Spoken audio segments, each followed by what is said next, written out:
네, 오늘 핫이슈와 키워드 시간에는요. 100만 명의 취업 준비생들이 궁금해하는 각종 취업 관련 이슈들을 알아보고 또 검색어의 의미 살펴보도록 하겠습니다. 네, 핫키워드에 대해서 날카로운 분석해 주실 분들 스튜디오에 모셨습니다. 네, 취업 준비생들의 성공 네. 멘토십니다. 성공전략연구소 이내화 대표님 함께합니다. 어서 오세요. 안녕하세요. 예, 시청자 여러분 사실 이제 벌써 올 한 해 첫 번째들이 다 가고 있습니다. 여러분 이제 연초에 아이캔도 하면서 자신감으로 좀 들이대셨는데요. 사실 자신감은 다음 하나가 뒷받쳐줘야 됩니다. 바로 just do it. 한번 들이대 보시라는 거죠.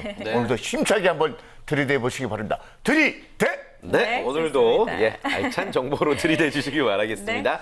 자, 이어서 따뜻한 가슴을 지닌 저널리스트, 이분은 뭐 인문고전뿐만 아니라 모든 책을 읽고 계십니다. 맞아요. 이동우 콘텐츠 연구소의 이동우 대표님, 안녕하세요. 어서 오세요. 네, 안녕하세요. 고전의 얘기가 나왔으니까 네. 고전이 뭔지 아시나요? 고전의 뜻이 무엇일까요? 오래된 굉장히 네. 어려운 경기를 펼쳤다. 고전을 펼쳤다.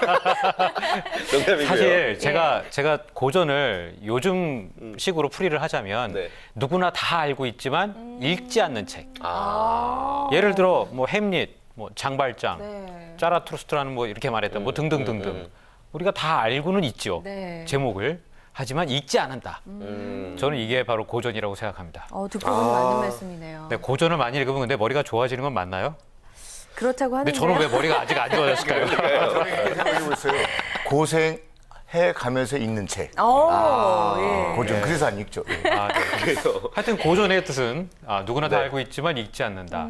때문에 그것을 읽으면 네. 경쟁력이 된다. 맞아요. 저는 생각합니다. 네. 좋습니다. 자, 인문고전뿐만 아니라 오늘 또 다양하게 이야기 나눠볼 주제들이 있습니다. 바로 핫키워드 주제 공개하겠습니다. 네. 자, 오늘 핫이슈와 키워드의 주제입니다. 한국 청년층의 독립 시기 그리고 대학 등록금이 핫 키워드로 떠올라 있네요. 네, 첫 번째 주제부터 이야기 나눠볼게요. 네. 한국 청년층의 독립 시기입니다.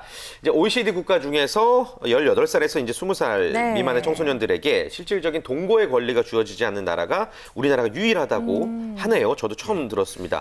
이에 대해서 어떻게 생각하세요? 좀 특이한 나라죠. 네. 그런데 이제 예전에 우리가 뭐 동방 A 지국이다 뭐 이렇게 다 그럴 때는 좀 상관이 없는데 이제 뭐 글로벌 스탠다드의 중심에 있기 때문에 저는 이것은 좀 큰 문제다. 그래서 외국 같은 경우에 보면 일단 성인이 되면 무조건 독립만세를 부르고 그냥 뛰쳐나가지 않습니까? 이럴 때 우리네 부모들은 가슴이 찢어지겠지만 저 같은 경우는 사실 그건 대박이다. 나가줘야 된다는 것이죠. 그래서 우리나라 국민들은 부모님들 특히 요람에서 무덤까지 자식을 다 껴안고 가려고 하는 맞아요. 거기에 무슨 약간 숨어있는 의도는 있긴 있어요. 그렇지만 그것은 좀 아니다. 그래서 전 세계에서 가장 불쌍한 부모는 대한민국 부모 여기 있습니다. 여기 이게 잘못됐다는 겁니다. 예. 현실이. 그래요. 예, 예. 그래서 뭐 오랫동안 부모 곁을 떠나지 않은 청년층을 가리켜서 캥거루족이다라고 부르기도 뱃속에 하는데, 있는 네, 것처럼. 예. 맞아요. 그렇다면 한국 청년층의 독립 시기로 적당한 나이 몇 살이라고 보시나요? 저도 언론과 책에서 네. 이 내용을 보고 좀 깜짝 놀랐던 적이 있는데요. 벌써 몇 년 전인 것 같아요. 예. 그 독립 시기를 현실적으로 얘기하면 30세라고 합니다. 30대. 30대 초반. 굉장히 늦은 거죠. 예. 예. 그게 왜 그러냐면 30대에 비로소 직장을 갖게 되고 경제적으로 독립할 수 있다는 거예요. 네. 때문에 30대 초반에 있으신 분들이 사춘기를 겪는다고 합니다. 그 정도야. 예, 놀랍죠. 야, 모든 시기가 늦어지고 있네요. 예. 재밌는 이야기면서도 좀 예. 우리가 곱씹어 봐야 될 그런 문제인 것 같은데 아까 이내화 대표님 이제 뭐 따님 이야기 하셨잖아요. 예. 실제로 따님이 아빠 저 독립할게요. 예. 사랑하는 사람도 있고요. 예. 제가 혼자 열심히 살아볼게요. 한다면 찬성이신가요? 그럼 박수 치죠. 정말요? 나가. 다만 이제 뭐 윤리적인 문제 조금 뭐 속도를 좀 위반한다든가 이런 거 있지 않습니까? 그런 것만 아니라면 지금도 수연아 웬만하면 좀 나가줘라. 왜냐면 그 방 빼가지고 월세 돌릴 수도 있고 참 좋습니다. 예. 근데 예. 사실 좀 나가봐서 고생을 해봐야 됩니다. 네. 아주 솔직한 의견 잘 들어봤고요. 네. 그래도 많은 한국의 부모님들이 이제 자녀들의 독립에 대해서 굉장히 좀 부정적으로 생각하는 이유 중에 하나가 바로 이제 주거 비용이 외국과 비교해서 상당히 많이 비싼 그쵸. 이유 때문이라고도 합니다. 그래서 젊은이들을 위해서 조금 더 이제 사회적인 안전망도 네. 필요하지 않을까 싶어요. 오늘이 고전으로 시작을 했으니까 고전에 대한 이야기부터 하나 좀 네. 넣어보면 그 제인 오스틴이라는 작가 혹시 아시나요? 네, 알죠. 그 오만과 편견이라는 책을 썼잖아요. 그 책은 압니다. 예, 근데 영화도 잠깐 몰랐어요. 있죠, 사실. 예, 예. 그렇죠? 근데 이 오만과 편견에 나오는 그 여주인공들이, 그러니까 집이 이렇게 나오는데 네. 거기에 여자 형제들이 좀 많았던 걸로 네. 제가 기억해요. 근데 그 당시의 사회상을 그대로 이제 보여주는데 사실 제인 오스틴은 결국에는 그 행복한 결혼을 하지를 못했습니다.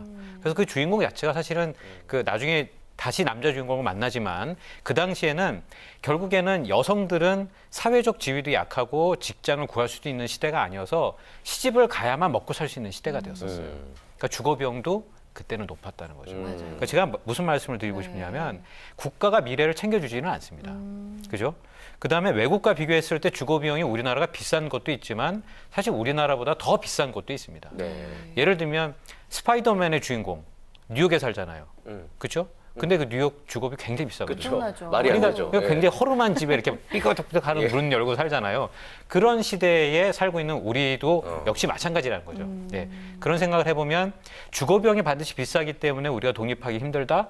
그건 좀 약간 핑계거리도 되지 않나라는 저는 생각을 합니다. 그래요. 그렇군요. 네. 자, 아무튼 우리나라 젊은이들이 이제 독립을 한다 쳤을 때 무조건 한국은 뭐 이낙연 대표님 같은 경우도 있겠지만 반대하는 경우가 굉장히 많습니다. 네. 일단 좀 외국처럼 우리나라의 변화의 필요성도 느끼세요? 예, 그렇습니다. 왜 그러냐면은 사실 부모가 이렇게 껴안을 수 있는 것이 왜 어렵냐면은 저희들도 남아있는 저희를 반태 세대라고 합니다. 반태. 그러니까는 은퇴가 없다는 거죠. 나오면 또 일을 해야 되기 때문에 자식을 지금 안고 인생의 후반전을 달린다는 것은 그런 엄청난 오류입니다. 그래서 당장은 어렵겠지만 시작이 반이라고 일단은 이런 것들은 사회적인 컨센서스가 좀 이루어져야 되고요. 사실 좀 앞서가시는 분들 좀 사회 지도층부터 이런 모습을 좀 보여줄 때 우리나라는 뜨겁게 달궈주고 뜨겁게 또 바로 식기 때문에 네. 어렵겠습니다만은 그러나 사회 지도층부터 이런 문화를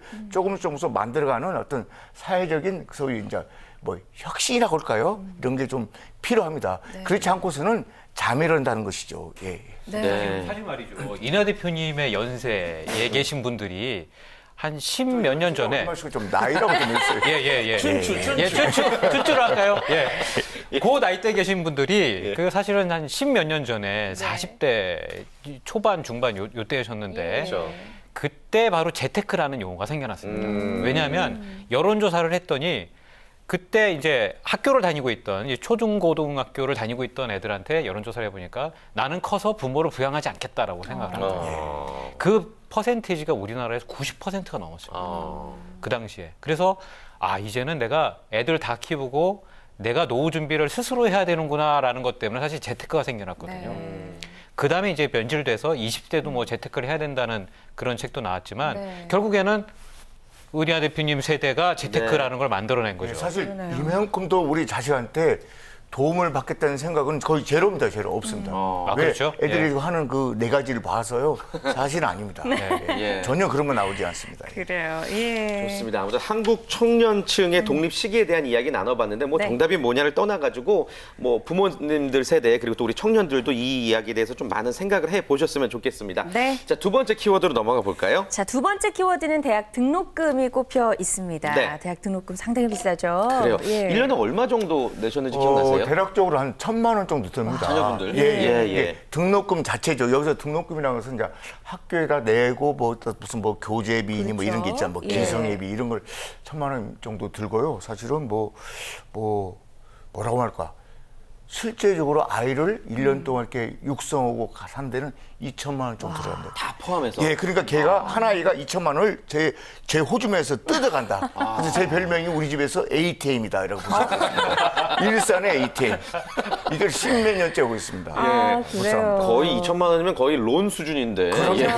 예, 정말 부담스러운 수준이고 장학금을 받지 않으면 정말 학생들이 온전히 부담하기에는 너무나 힘든 비용인데 여기에 대해서 어떻게 생각하세요? 일단은 뉴스에도 최근에 많이 나오죠. 네. 그래서 그 대학생들이 졸업을 하면 신용불량자가 되거나 신용 등급이 너무 낮기 때문에 일부 기업에서는 또 이 취업 제한이 걸리기도 하는 경우가 네. 있다고 최근에 뉴스들이 좀 많이 나오거든요. 근데 사실 이 부분이 저도 이 기억을 좀 되어 보면 저도 대학 다닐 때 등록금이 굉장히 비싸서 군대를 나중에 갔어요.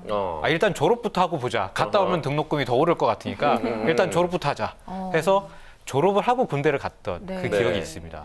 그래요. 아, 대학교 등록금 얘기는 사실 뭐 어제 오늘 얘기도 아니고 맞아요. 예. 반값 등록금 얘기가 이제 쏙 들어갔는데 뭐 네. 그건 이제 오늘 주제 다룰 부분은 아니지만 어찌 됐건 그 스위스 같은 경우는 국민 소득이 4만 달러를 넘어섰는데 대학 진학률이 고작 27% 정도다.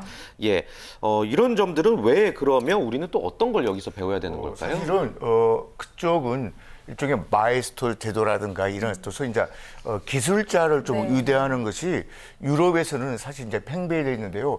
사실 시청자 여러분 이제 백화점 고급 백화점 1층에 가보면 명품 코너들이 있어요. 네. 뭐 시계라든가 1층에 꼭 왜 있죠. 보면 그 명품은 대부분 99%가 유럽입니다. 아, 예, 그렇네요. 미국도 없고요. 일본도 제가 알고 일본은 뭐 시세로라는 그 화장품 하나가 있을 거예요. 네, 그러니까는 그만큼 그쪽은 어떤 직업에 대한 커리어 플랜이 우리하고는 너무나 다르다는 것이죠. 그래서 우리가 대학 진학률이 80% 정도, 일본이 한 50%, 그 세계에서 노동 생산성이 가장 높다라는 독일이 30%밖에 되지 않습니다. 네. 거기에는 그렇게 직업 교육이 짱짱하게 잘 되어 있다는 것이죠. 그래서 우리나라도 빨리 이런 어떤 일생을 이렇게 커리어로 잘 무장하는 플랫폼을 재구성하지 않는다면 우리는 계속 중진구로 있을 수밖에 없는 엄청난 일이 벌어진다고 볼 수 있겠습니다. 그래요. 네. 분명 우리가 좀 보고 반드시 생각을 해야 될 부분이 있을 것 네. 같고요. 그리고 이제 만약에 MBA 같은 특수 대학원이라도 가게 된다면 이건 네. 뭐 비용이 정말 어마어마하게 또 늘어나잖아요. 절대 가지 말아라. 저거. 그게 한 2005년 정도만 해도요. 네. MBA를 가게 되면 그 미국에서 이제 가족들이 같이 생활도 하고 해야 되니까 한 2억 원 정도 네. 드는 걸로 이제 조사가 됐거든요. 10년 전에. 10년 전에 예, 예. 2억 원이었습니다. 뭐 시티은행 같은 데서는 이제 전 세계적으로 장기 론을 하기도 합니다. 20년 론을 이제 빌려주기도 하는데 현재는 MBA를 졸업해서도 취업이 안 됩니다. 맞아요. 제가 이 방송에서 한번 말씀드린 적이 있거든요. 네. 그러니까 탑스쿨 20개의 그 MBA 스쿨을 졸업을 해도 우리나라에 들어오는 사람들은 400명에서 500명 사이입니다. 매년. 그러면 이 400명이 취업이 되느냐? 안 됩니다. 그래서 이 MBA 같은 것도 사실은 좀 더 생각해 볼 필요가 네. 있다. 사회적으로 안전망이 많이 거쳐져 있고 GNP가 높고 한 그 스위스 같은 나라들은 이미 사회적으로 많이 구조가 짜 있기 때문에 학력이 중요한 게 아니거든요. 근데 우리나라에서도 우스갯소리로 그 석사보다는 박사가 높다고 하지 않습니까? 예. 근데 박사보다는 감사가 좋답니다. 감사. 근데 감사보다 더 높은 게 뭔지 아십니까? 뭐죠? 밥사. 밥 사는 거. 그보다 높은 게 또 나왔어요. 뭐죠? 봉사라고. 아, 그러네요. 아. 예. 아, 그래요. 예, 아무튼 뭐 우리나라 약간 좀 기형적인 부분도 늘 얘기를 하게 되는 네. 그런 부분인 것 같습니다. 그 프랑스처럼 한국도 국립대학 시스템을 도입하면 어떨까 뭐 이런 생각도 드는데요. 좋죠. 그러면 예. 좋은데요. 사실 뭐 돈이 없지 않습니까? 네. 그래서 결국 이제 재정적인 문제인데요. 그래서 우리가 이제 유럽식을 따라가든 미국식을 아마 미국식은 지향할 것 같고요. 네. 유럽식으로 따라가야 되는데 결국은 재정적인 문제가 해결되지 않는다면은 이걸 뭐 누가 내겠어요. 그래서 사실 요 대목에 조금 하나 이제 조금 찝어드린다면 우리나라는요 세금을 좀 적게 냅니다. 국민들도 그렇고 기업들도 그렇고 우리가 대략 한 10몇 % 내는 것 같은데요. 선진국은 35%도 많은 데는 50%도 내거든요. 네. 그러니까 우리나라는 돈이 없다라는 것이죠. 돈이. 예, 그게 문제입니다. 예. 그래요. 그리고 이제 뭐 대학 같은 고등교육이나 네. 평생교육 등의 이제 기업의 간접 지원이 더 중요해지고 있다 이런 이야기들로 나오고 있는데 높은 대학 등록금을 해결할 수 있는 어떤 방책 갖고 계세요? 글쎄요, 아이디어로 하나 좀 만들어 보면 기업에서 이제 아이들을 키워서 네. 그러니까 대학생들을 키워서 스폰서십을 갖고 가는 거죠, 사실은. 이제 그렇게 되면 이게 거의 마치 메이저리그 스카우트 제도처럼 유망주 육성. 그렇게 갈 가능성이 커서 그거는 아주 소수의 사람들에게만 해당되는 일인 것 같습니다. 네. 예컨대 MBA 스쿨에 있는 이 좋은 두뇌들을 이제 헤드헌팅을 하기 위해서 각 그룹에서는 매년 미국으로 또는 유럽으로 거의 상주 인력을 한두 명씩 두고 있기도 합니다. 이들은 대학을 다니면서 좋은 두뇌만 서치하는 거죠. 그리고 등록금을 대주고 네. 데리고 옵니다. 네.